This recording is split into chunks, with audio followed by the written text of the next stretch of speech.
Hey everyone, my name is Brad.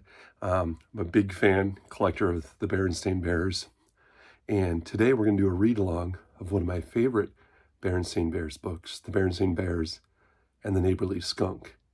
If you want a copy for yourself, it's a little bit hard to find though. This book famously went out of print shortly after being published, so you can't just go buy a new copy on Amazon or at your local bookstore. You can sometimes find it used online, but you'll always be able to come here to YouTube and check out my read-along of The Berenstain Bears and the Neighborly Skunk by Stan and Jan Berenstain. "Oh, look," said Sister Bear.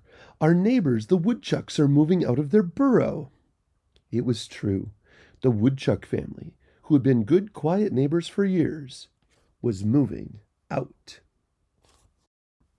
The bear family waved goodbye to the woodchucks, who were moving to the far edge of bear country to be close to Mrs. Chuck's relatives. Sister Bear looked at the empty burrow and wondered who might be moving in. "Look, some beavers," said Brother a couple days later. Indeed, a beaver couple was looking at the burrow. "Beavers will make fine neighbors," said Papa. "They are quiet and hard-working, and they are also great engineers. They do wonderful work with dams and streams." "Yes," agreed the cubs.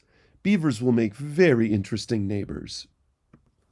But the empty burrow was a little far from the nearest stream, so the beavers decided not to move in. A family of bunnies came hopping along in search of a home. "Oh boy, bunnies!" shouted Brother. "We'll have fun playing with bunnies." "Oh yes," said Sister. "I do hope they move in." But the burrow was much too small for the growing bunny family, and they hopped away. Days and weeks passed. The burrow not only remained empty, but it also became overgrown with weeds. A tree was uprooted during a storm and fell across the front door. Then one day, when the bear family had pretty much forgotten about the empty burrow, Mama noticed that the for sale sign was covered over with a sold sign. "I wonder who our new neighbor will be," said the cubs. They didn't have to wonder long, because it turned out that their new neighbor was a skunk. "Oh dear," said Papa. "What'll we do?" cried the cubs. "What we will do," said calm, cool Mama, "is give our new neighbor a friendly welcome and ask if we can help him in any way." Mr. Skunk was a pleasant, friendly little fellow despite his strong reputation, and he was in need of help. He especially needed help with the big heavy tree that was blocking his door. Just as skunks are strong in their way, so bears are strong in theirs. Big, strong Papa removed that tree in 2 shakes of a skunk's tail. The cubs and Mama pitched in and helped to clear away the creepers and vines. Pretty soon Mr. Skunk was all moved in. "I certainly appreciate your help," he said to the bear family. "That's all right, Mr. Skunk," said Brother.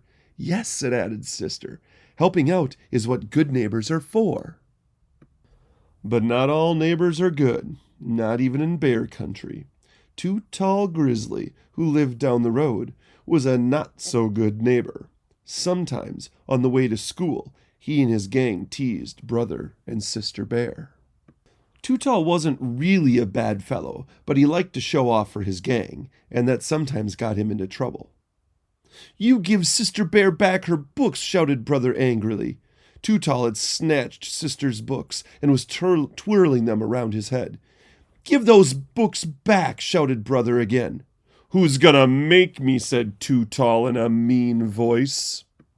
"I will," said a small, familiar voice. It was the voice of Mr. Skunk, who had been watching the goings-on from his burrow. "Oh yeah," jeered Too Tall.